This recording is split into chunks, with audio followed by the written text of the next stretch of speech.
नमस्ते सुनने वालों का और स्वागत है। और कुलदीप जी, आपका भी स्वागत है लीडिंग चेंज में।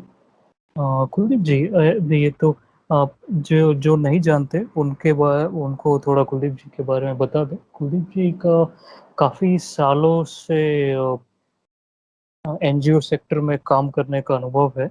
उन्होंने इंडिया, बांग्लादेश, सूडान, अफ्रीका के कई देश, अफ़गानिस्तान वगैरह अलग-अलग देशों में काम किया है।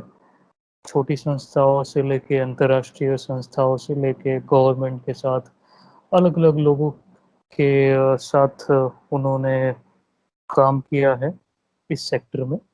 और तो उन्हें अलग-अलग एंगल का अनुभव है सालों का। तो वही उनसे हम आज जानेंगे, उनके अनुभव से थोड़ा प्रयास करेंगे कि हम सीख पाए और दूसरे एनजीओ को भी इसमें से जानकारी, उपयोग यूज़फुल जानकारी हमें मिले। तो कुलदीप जी, जी।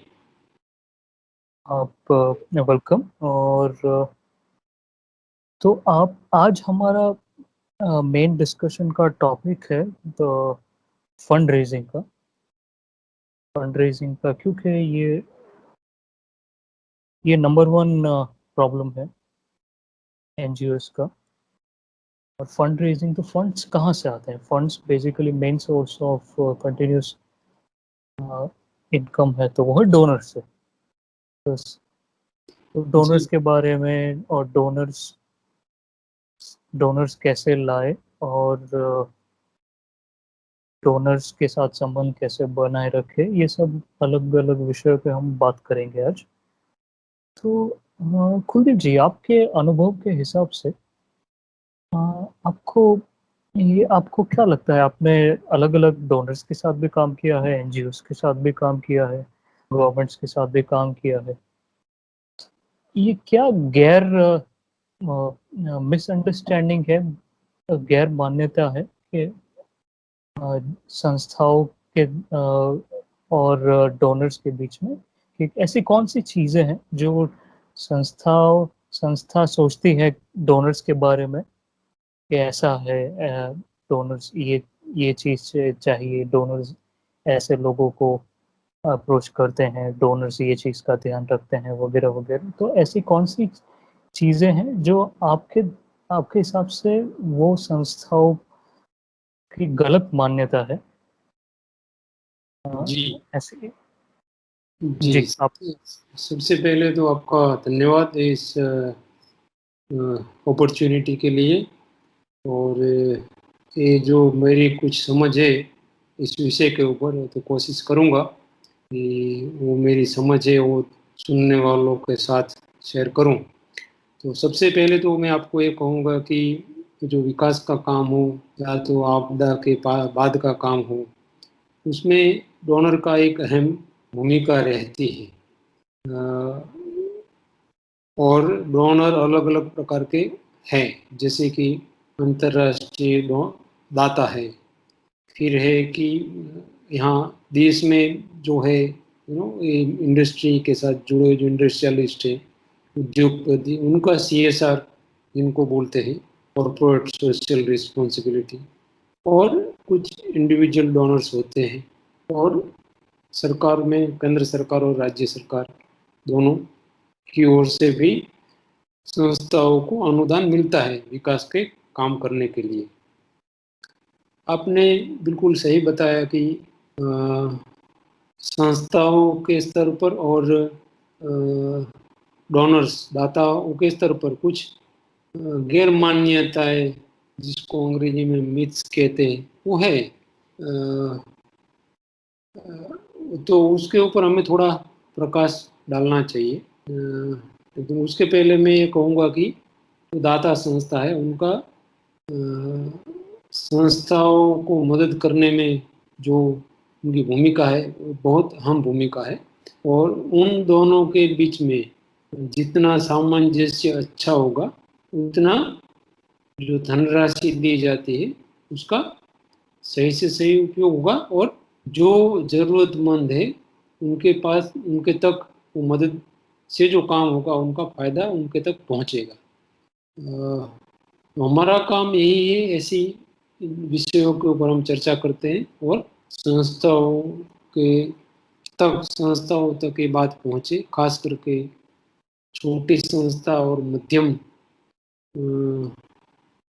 कक्षा की संस्थाएं जिनको ये समस्या होती। तो सबसे पहले मैं आपके साथ ये बताना चाहूँगा कि संस्थाओं के स्तर पर कुछ गैर मान्यता है, जैसे कि वो मानते हैं कि दाता संस्था ज़्यादातर बड़ी बड़ी संस्थाओं को ही अनुदान देते हैं।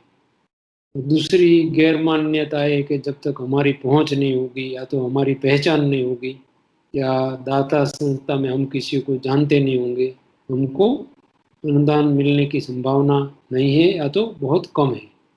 ये कुछ हद तक सही नहीं है, क्योंकि संस्थाओं का जो काम है वो देख के ही तो अनुदान दिया जाता है। कोई दिक्कत ये है, समस्या है कि संस्था जो अपना काम करती है, खास करके मध्यम और छोटी संस्थाएं, वो अपना जो काम तो बहुत अच्छा करती है, लेकिन वो अपने काम को रिपोर्ट में दिखा नहीं पाती। अब ये दिखा नहीं पाती है तो दाता संस्था को कैसे पता चलेगा कि संस्था अच्छा काम करती है कि नहीं करती है। ये समस्या और चैलेंज दाता संस्थाओं के स्तर पर भी है और दाता संस्थाओं को भी ये सोचना होगा कि ऐसी छोटी और मध्यम कक्षा की जो संस्था है जिनका काम सच में बहुत अच्छा है, उनका ओवरहेड कॉस्ट बहुत कम आता है, जो भी काम करते हैं उसका लॉन्ग लास्टिंग इम्पैक्ट होता है, मतलब लंबे समय तक उन्हें सस्टेन करता है। तो ये चैलेंज दोनों ओर है, तो दोनों को प्रयत्न करना पड़ेगा, यही मैं कहूँगा। और हम्म, हाँ, बोलिए। जी। नहीं, आप कुछ पूछ रहे थे और? हाँ, तो मैं ये कह रहा था कि संस्थाओं को, छोटी और मध्यम कक्षा की जो संस्था है उनको अ, अभी तो जो नए जमाने के हिसाब से पहले तो जो तरीके से काम करते थे और दाता संस्था आसानी से उनके तक पहुंच जाती थी, लेकिन अभी ऐसा नहीं रहा। अभी बहुत स्पर्धा हो गई है, उसके बहुत सारे कारण हैं, क्योंकि दुनिया में अलग अलग मानव सर्जित और कुदरती आपदाओं की संख्या बढ़ गई है और एनजीओस की भी संख्या भी बढ़ी है, तो स्पर्धा होना लाजमी है। जब स्पर्धा होती है तो उनको थोड़ा एक्स्ट्रा एफर्ट करना पड़ता है, प्रयत्न ज़्यादा करना पड़ेगा। लेकिन आज के ज़माने में ये आईटी क्षेत्र में जो क्रांति आई है उसके जरिए काम आसान भी हो जाता है, बहुत सारा काम आसान हो जाता है। आप सोचिए, 25 साल पहले आपने सोचा था कि आप इंडिया में काम करते हो और आप अमेरिका में कोई दाता संस्था के साथ आप तुरंत संपर्क कर सके? उस समय में तो आप पत्र लिखते, पत्र 10-15 दिन के बाद उनके पास पहुंचता और फिर जवाब आता, और नहीं भी आता आप थक जाओगे। लेकिन आजकल ये आसान हो गया है, आप ईमेल के जरिए, फोन कॉल भी इतना सस्ता हो गया है और सोशल मीडिया के जरिए आप अपनी बात पहुंचा सकते हैं। और किसी व्यक्तिगत डोनर तक आपको नहीं भी जाना है और अपनी बात सभी डोनर को एक साथ देना, पहुंचाना चाहते हैं, तो आप सोशल मीडिया का सहारा ले सकते हैं, उसमें कोई खर्च नहीं है। तो ये तो आसान काम है और ये जो है ये तकनीक है, उसका फायदा लेना चाहिए, यही मैं कहता हूँ। तो आप यह आपका लोकल संस्थाओं के साथ अभी भी संपर्क है, तो आपके हिसाब से ये ये जो अंडरस्टैंडिंग है, ये जो समझ है कि आज के आज के अभी के समय का अ, जो आपने बात बताया, टेक्नोलॉजी का उपयोग करके डोनर्स को तक पहुंचने का ये मीडियम यूज करना है, तो ये संस्थाएं आपके हिसाब से क्या इंडिया में, इंडिया की बात करें हम, तो इंडिया में क्या संस्थाएं आपको लग रहा है कि एडॉप्ट इसका उपयोग कर पाई है टेक्नोलॉजी का, या उन्हें कितना कर पाई है या कितना करना ज़रूरी है? हम एक सामान्य संस्था की बात करते हैं, कोई भी एवरेज जो काम कर रही है। क्योंकि ये मैं इसीलिए पूछ रहा हूँ क्योंकि सोशल मीडिया आज हर कोई उपयोग करता है। गाँव गाँव के छोटे-छोटे बच्चे से लेके हर कोई। तो क्या ये आप तो ये संस्था भी जैसे ऑनलाइन ईमेल, सोशल मीडिया और इसका जो उपयोग करना चाहिए, वो करती है या नहीं करती है, या कितना करना चाहिए? जी, ये बहुत अच्छा सवाल आपने पूछा है। संस्थाएँ ख़ास करके जिन संस्थाओं के लिए हम ये जो बात कर रहे हैं, छोटी और मध्यम कक्षा की जो एनजीओ है, तो जिनका सालाना बजट 50 लाख या करोड़ से ज़्यादा नहीं है। छोटी एनजीओ से जिनका 10 लाख से भी कम है, ऐसी संस्थाओं की हम बात कर रहे हैं। तो ये संस्थाएँ, ये जो टेक्नोलॉजी है, इंफॉर्मेशन टेक्नोलॉजी, उसका जितना उपयोग करना चाहिए, वो नहीं कर पा रहे हैं। कर तो रहे हैं, एक्सेस भी है। आपने सही बताया कि आजकल गांव गांव में ये लोग फेसबुक, व्हाट्सएप और सोशल मीडिया का तक उनका पहुंच है, लेकिन उसके लिए मैं कहूँगा कि किसी के पास पेन होगा तो जरूरी नहीं कि वो इंसान लेखक बन सकता है या कवि बन सकता है, या किसी के पास कैमरा होने से वो अच्छा फोटोग्राफर नहीं बन सकता है। तो ये सोशल मीडिया और इंफॉर्मेशन टेक्नोलॉजी का उपयोग करना, ये भी एक स्किल है। कुछ कर पा रहे हैं, जैसे आजकल ईमेल कर अपने आप कर रहे हैं, फिर ऑनलाइन कुछ फॉर्म भरना है, माहिती देनी है, वो करते हैं अपने स्तर पर, वो कर रहे हैं जितनी उनकी क्षमता है। बट इसमें ज़्यादा मेहनत करने की ज़रूरत है, और उसको उसका ज़्यादा से ज़्यादा फायदा उठाना चाहिए, क्योंकि उसमें कोई इतना जटिल काम नहीं है। और आजकल खुद संस्था नहीं कर पा रही है, तो ये काम करने वाले लोग भी मार्केट में उपलब्ध है, तो कुछ समय तक वो उनका सहारा भी ले सकते हैं। बट आज के समय में, जैसे मैं शुरू में बोला, क्योंकि स्पर्धा बहुत है और ज़रूरत भी बहुत है, इसीलिए जो अवेलेबल फंड है, सप्लाई, डिमांड एंड सप्लाई वाली जो बात है, उसमें सप्लाई तो वही है, ज़्यादा बढ़ा नहीं है, डिमांड बढ़ गई है। तो कंपटीशन होना लाजमी है, तो इसीलिए संस्था को ज़्यादा से ज़्यादा उसका इस्तेमाल अच्छी तरह से करना चाहिए, क्योंकि इसमें कोई खर्च ज़्यादा होता नहीं है, और कोई भी नहीं है कि बहुत इसमें आप महारत हासिल कर पाओगे तभी होगा। ये तो काम है, जैसे जैसे करते जाएंगे वो आता जाएगा। और आजकल संस्थाओं के पास भी अच्छे पढ़े लिखे लोग हैं, उनको थोड़ा ट्रेनिंग देके और थोड़ा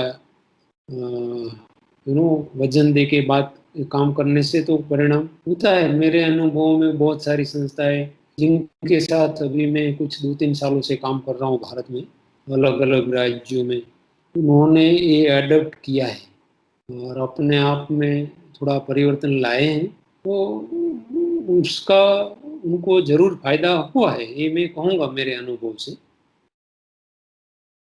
ओके, राइट। और जो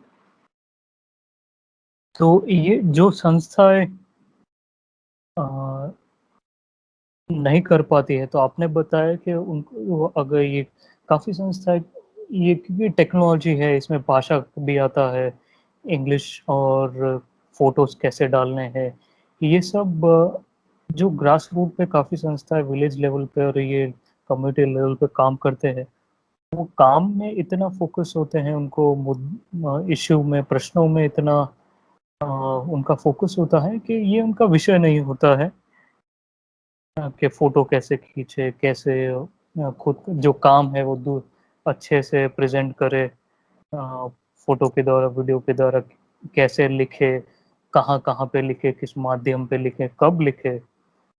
सो ये सब जो तो ये जो संस्थाएँ नहीं कर पाती हैं और आपने बताया कि इसका कोई ऑप्शन नहीं है, ये तो करना ही है आज ये अनिवार्य है आज के ज़माने में कि आपको ऑनलाइन प्रेज़ेंस और टेक्नोलॉजी का उपयोग करना ही पड़ेगा, अगर आपको संस्था को आगे बढ़ाना है तो।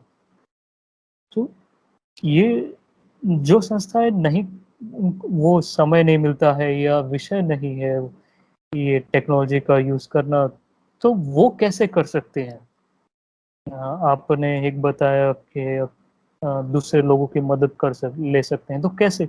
न अ, किस-किस प्रकार के काम में मदद ली जा सकती है और कहाँ से संस्थाएँ मदद माँग सकते हैं, सपोर्ट माँग सकते हैं? बिल्कुल आपने सही सवाल फरमाया है और इसमें मैं कहूँगा कि संस्था लेवल पे ये सोच लेना चाहिए कि ये अनिवार्य है।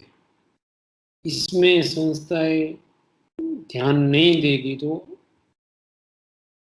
अल्टीमेटली तो नुकसान संस्था को और समुदाय को होने वाला है जिनके साथ वो काम करते हैं। कैसे नुकसान होगा कि इतना वो फंड मोबिलाइज़ नहीं कर पाएँगे। संस्थाएँ क्यों नहीं करती है, उसका शायद मैं जवाब दूँगा तो उसके ऊपर बात करूँगा तो अच्छा होगा। जिस प्रकार की संस्थाओं की मैं बात करता हूँ, वो इसीलिए नहीं कर पा रहे कि एक तो उनके पास स्किल इतनी नहीं है, स्किल वाले लोग नहीं हैं। स्किल वाले लोग इसीलिए नहीं कि उनकी सैलरी ज़्यादा होती है, वो अफ़ोर्ड नहीं कर पाते। फिर एक कारण ये भी है कि वो काम में इतने मसरूफ़ रहते हैं। तो ये जो ये फेनोमेना है, ये जो तकलीफ़ है, ये जिसमें बात करते हैं कि संस्थाएँ महत्व में तवज्जो नहीं दे पाती हैं, रिपोर्ट को या अपनी काम को डोनर तक पहुँचाने में या सोशल मीडिया में जनता तक पहुँचाने में। उसका कारण सभी जगह पे एक ही मैंने पाया है, विदेशों में काम करते हुए और भारत में भी काम करते हुए, कि वो लोग काम में इतने मसरूफ़ रहते हैं। और काम काम है लगाव से करते हैं क्योंकि वो लोकल एरिया में ही ज़्यादातर उनका काम है और उनको पूरे देश में या एक राज्य में बहुत सारे जगह पे वो काम नहीं करते, या तो 1 या 2 जिले में या तो 1 या 2 तहसील में काम करते हैं ब्लॉक में। तो उतने काम में वो इन्वॉल्व हो जाते हैं और काम उनका अच्छा होता है।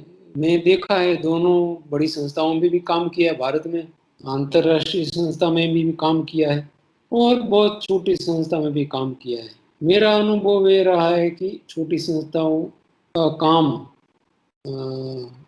काफ़ी लंबे समय तक प्रभावी रहता है। मैं नहीं कहता बड़ी संस्था का भी काम प्रभावी नहीं रहता है लंबे समय तक, बट छोटी संस्थाओं का इसीलिए मैं बात यहाँ कर रहा हूँ कि वो लोग लोकल एरिया से हैं और उनका समुदाय में अच्छी तरह उनका स्वीकृति है। और इन ज़्यादातर केस में तो ऐसा होता है कि वो वही समुदाय जिनके लिए वो काम कर रहे हैं वही समुदाय से वो लोग आते हैं, या तो वही समुदाय से आने वाले जो लोग हैं वही उस संस्था में काम करते हैं। तो क्या काम करेगा आइडिया और क्या आइडिया काम नहीं करेगा, कौन आइडिया फैल जाएगा, ये सब उनको मालूम होता है। इसीलिए अभी दूसरी जो चैलेंज दाता संस्थाओं की पक्ष में है कि ये कैसे तय करे कि जो संस्था अच्छा रिपोर्ट नहीं लिख पाती है फिर भी उनका अच्छा काम है, वहां तक वो कैसे पहुंचे और उनकी क्षमता वर्धन कैसे करें कि आप काम करते करते थोड़ा इसमें भी समय लगाइए। कम नसीब की बात है कि दाता संस्थाएं प्रोजेक्ट देती है, प्रोजेक्ट का काम नक्की होता है, ये काम है टाइम फ्रेम नक्की होती है और इस हिसाब से और इतना अनुदान होता है, उसके अनुदान का खर्च समय से होना चाहिए, रिपोर्ट सबमिट करना है, उसी में उनका काम पूरा हो जाता है। संस्था बाय डिफ़ॉल्ट ये करते-करते सीखती है तो बात अलग है। बट मैं मानता हूँ कि बड़ी दाता संस्थाओं जो हैं उनका दायित्व ये भी बनता है कि वो लोग कुछ बजट इसके लिए भी रखें कि संस्थाएँ छोटी और मध्यम कक्षा की जो संस्था है, वो काम करते-करते सीखें, तो वो भी आत्मनिर्भर हो सकती है और दाताओं के पास भी जाके वो लोग अपनी बात रख सकते हैं, अपने प्रपोज़ल रख सकते हैं कि ये काम की ज़रूरत है। और प्रपोजल भी समझो लिखते हैं तो इतनी आकर्षक प्रपोजल उनकी नहीं होती, क्योंकि डोनर की आपने जैसे शुरू में एक बार एक शब्द यूज किया था भाषा का, भाषा से मतलब इंग्लिश नहीं, उसका जो परिभाषा होती है, तो डोनर की एक अपनी परिभाषा होती है। तो उनको कोई भी बात उनकी परिभाषा में आप बताओगे तो वो ज़्यादा प्रभावी होती है। अब कम नसीब की बात ये है कि ये जो ग्रास रूट लेवल के एनजीओ से उनको ये सब करने में बहुत समस्या आती है। अब ये कहाँ से कर सकते हैं, उसके लिए अभी इतना तकलीफ नहीं है, क्योंकि आजकल थोड़ा एफर्ट करने से मदद करने वाले लोग भी मार्केट में अवेलेबल है। या कुछ तो उसी एरिया की कोई एनजीओ होगी, थोड़ी प्रमाण में बड़ी होगी, उनसे भी अप्रोच करके वो लोग मदद ले सकते हैं। तो पहले के बजाय अभी थोड़ा चैलेंजिंग भी हुआ है, क्योंकि कॉम्पिटिटिव है, but at the same time थोड़ा आसान भी। तो इस तरीके से इस दृष्टिकोण से यदि देखें तो थोड़ा आसान भी हो सकता है, ऐसा मेरा मानना है।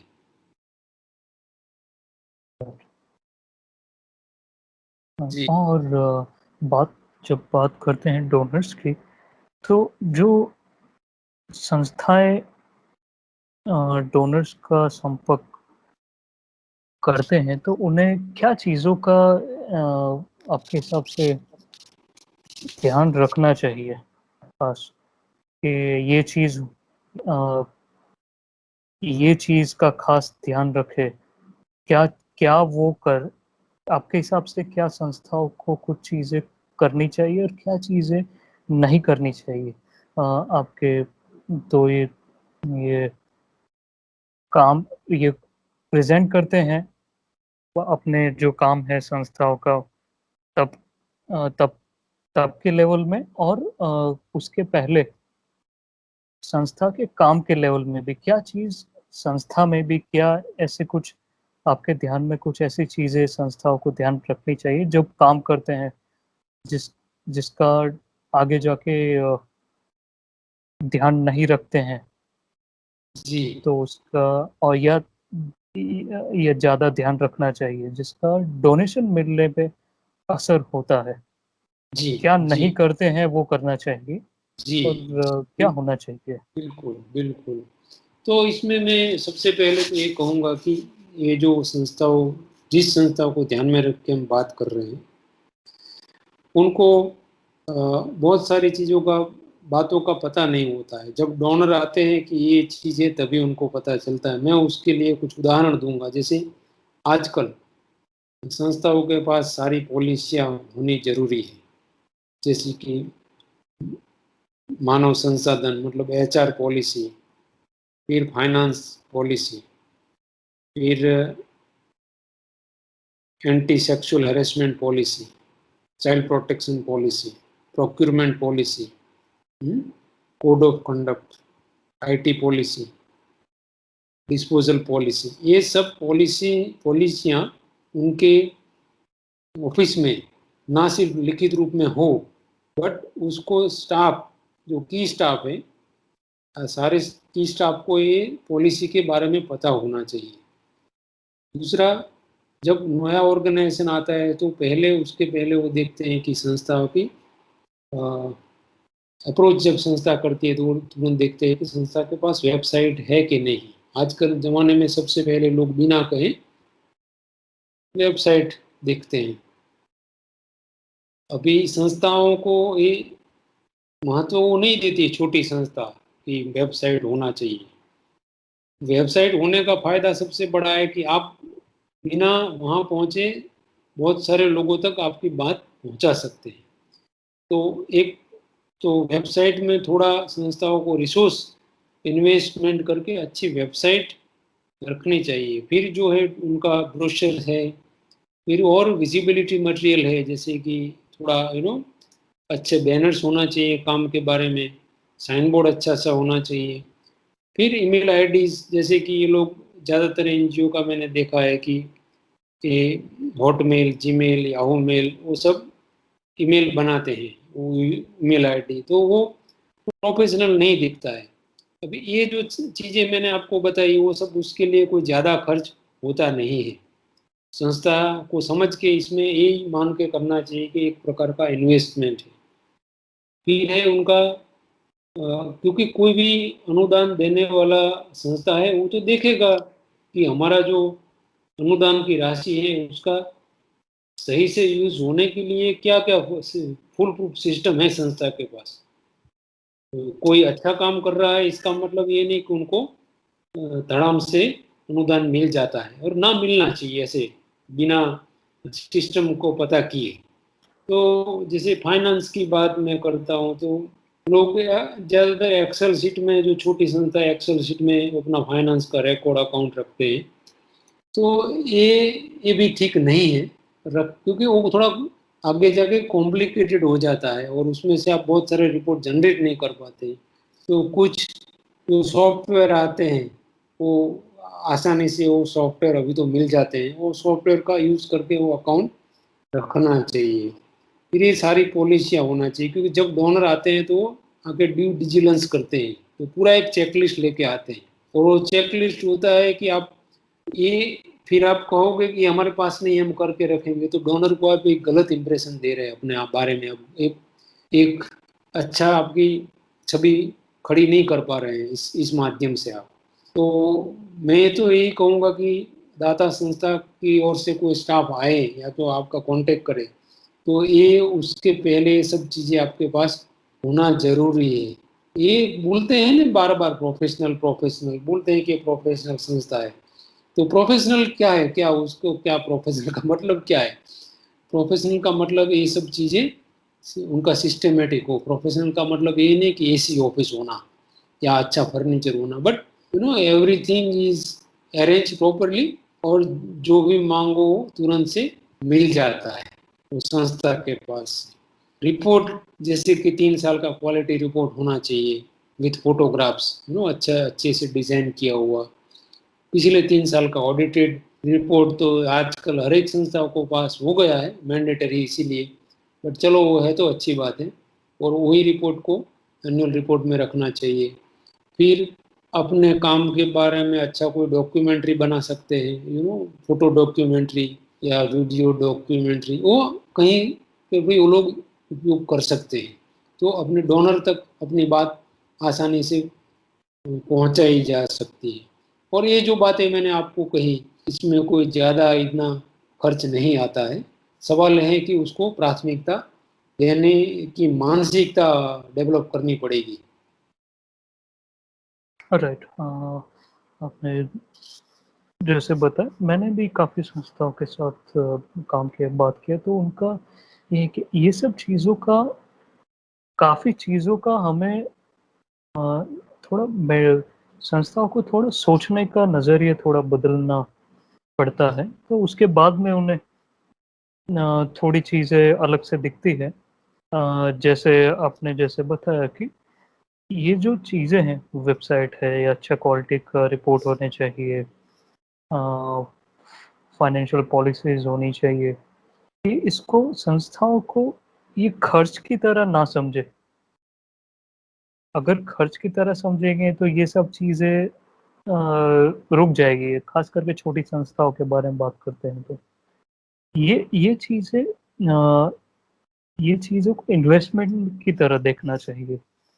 इन्वेस्टमेंट का क्या है, अगर उसमें हम इन्वेस्ट करते हैं तो वो आगे जाके ज़्यादा दुगना, 3 गुना, 10 गुना उसका रिटर्न आता है। तो ये सब चीज़, और ये मैंने काम किया है तो ये देखा है कि ये सारी जो चीज़ें हैं, वेबसाइट है आपका, ब्रोशर है, ये विजिबिलिटी मटेरियल्स है, वो तो फाइनेंशियल पॉलिसीज है। बिल्कुल, जी। ये बिल्कुल सही बात है। मैं आपको एक सीधी सी बात कहता हूँ। यदि हर एक इंसान को ये अच्छा रिपोर्ट देखना अच्छा लगता है जिसमें अच्छे तरीके से फोटो रखा हो, आप फोटो रख रहे हो तो उसमें सर कट गया है, मतलब फोटो में सर आधा ही दिख रहा है, ठीक है, या तो फोटो ब्लर हो गया है, या तो एकदम डार्क है, तो मुझे बताइए कि हमको किसी को ऐसा देखना अच्छा नहीं लगता है, डोनर को ये देखना क्यों अच्छा लगेगा? और आपने हम्म। बिल्कुल सही बात बताया कि संस्थाएं अक्सर ये एक्सक्यूज देती हैं और उनका खामियाजा उन्हीं को ही भुगतना पड़ता है। हमारे पास पैसा नहीं, हम क्यों करें, हमको डोनेशन तो मिले। अरे भाई, पहले पहले तो घोड़ा आता है ना, बाद में गाड़ी आती है। अब आप पहले से ही डोनेशन डोनेशन नहीं करोगे तो आप इतना कोई महान कार्य किया है तो वो कार्य रिफ्लेक्ट तो होना चाहिए ना, कहीं दिखाई तो देना चाहिए। तो संस्थाओं को ये सोचना पड़ेगा कि कोई बड़ी संस्था यदि अनुदान ले आती है तो वो सिर्फ अपने पहचान के बलबूते पे नहीं लाती, लेकिन अपना जो काम करते हैं वो काम को अच्छी तरह वो प्रेजेंट कर पाते हैं। आपने एक शब्द इस्तेमाल किया था, प्रेजेंटेशन। तो अपनी बात को अच्छी तरह वो प्रेजेंट कर पा रहे हैं अलग अलग फोरम पे, अलग अलग माध्यम से, तब जाके ये डोनर को कन्विंस कर पाते हैं। ठीक है। और कुछ डोनर का मैंने ये भी देखा है कि वो बजाय बड़ी संस्था वो छोटी संस्था को प्राथमिकता देते हैं। तो प्राथमिक छोटी संस्थाओं को भी मायूस होने की जरूरत नहीं है। डोनर अलग अलग प्रकार के डोनर होते हैं, जैसे अलग अलग सब्जेक्ट के ऊपर काम करते हैं, जैसे अलग अलग साइज की संस्थाओं के साथ काम करते हैं, अलग अलग एरिया के संस्थाओं के साथ काम करते हैं। तो उसमें संस्थाओं को देखना है कि हम किस में फिट होते हैं और फिट होके फिर उसी दिशा में काम करें। और मेरा एक और अनुभव ये भी रहा है जो मैं यहाँ साझा करना चाहता हूँ कि कोई डोनर कॉल करता है, कॉल फॉर प्रपोजल, तभी मेहनत नहीं करनी चाहिए। मैं तो ये कहूँगा कि वो डोनर, आपको पता है कि ये डोनर इस एरिया में शायद काम करते हैं या तो करने वाले हैं, तो उनको पहले से आप उनके संपर्क में रहना चाहिए। उसको अंग्रेजी में बोलते हैं डोनर मैपिंग। आप मुझे बताइए, छोटी संस्थाओं में कहाँ किसको मालूम है डोनर मैपिंग करना चाहिए?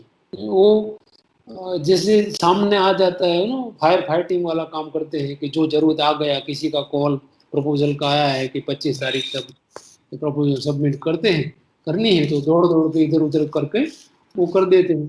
फिर लेकिन उसका नतीजा क्या आता है? तो ये भी हमें सोचना होगा। और संस्थाओं को मैं हिदायत दूंगा कि लोग वेल इन एडवांस, बहुत प्रपोजल का कॉल आने से पहले ऐसी संस्थाओं का मैपिंग, मतलब लिस्ट बना के रखें, उनको पहले से ही उनके संपर्क में रहे, है ना, कि हम यहाँ काम करते हैं। कभी कभी ये भी होता है कि आप अच्छा कोई काम कर रहे हैं, जैसे बच्चों के साथ हम काम कर रहे हैं एजुकेशन के ऊपर, तो देख लीजिए कि भारत में और आपके एरिया में कौन कौन सी संस्था है जो बच्चों के ऊपर काम करने के लिए, बच्चों के साथ काम करने के लिए मदद करती है। तो ऐसी संस्थाओं को आप सामने से आप रिपोर्ट दे सकते हैं। तो आजकल तो ईमेल है, तो अच्छा सा ईमेल आप लिख के दीजिए कि हमारा काम है, एक वो स्टोरी से, आपका लर्निंग से, इवन आपका फेल्यूर से, वो फेल्यूर से आप क्या सीखे, वो सब साझा करने से उनको अच्छा लगता है। डोनर को भी जितना आप ट्रांसपेरेंट रहोगे इतना अच्छा लगेगा। अभी तो और भी इसके ऊपर हम बात कर सकते हैं, बट समय हमारे पास इतना नहीं है, इसीलिए हम शायद दूसरे एपिसोड में जब फंडिंग आ जाने के बाद क्या क्या ध्यान में रखना चाहिए उसके ऊपर शायद हम अलग से बात करेंगे, ऐसा मुझे लग रहा है। या इस आज का वही मैं आज का विषय था फंडिंग से पहले का। तो अगले अगले एपिसोड में हम अब बात करेंगे इस बारे में, और ये चर्चा आपको बुलाते रहेंगे और इस विषय पे, अलग अलग विषय पे आपके एक्सपीरियंस का उपयोग कर पाए और संस्थाओं को ज़्यादा फायदा हो, ये हम प्रयास करते रहेंगे। जी जी, बिल्कुल बिल्कुल। आपका बहुत बहुत धन्यवाद और संस्थाओं को मेरी शुभकामनाएं। जी, थैंक यू देव जी।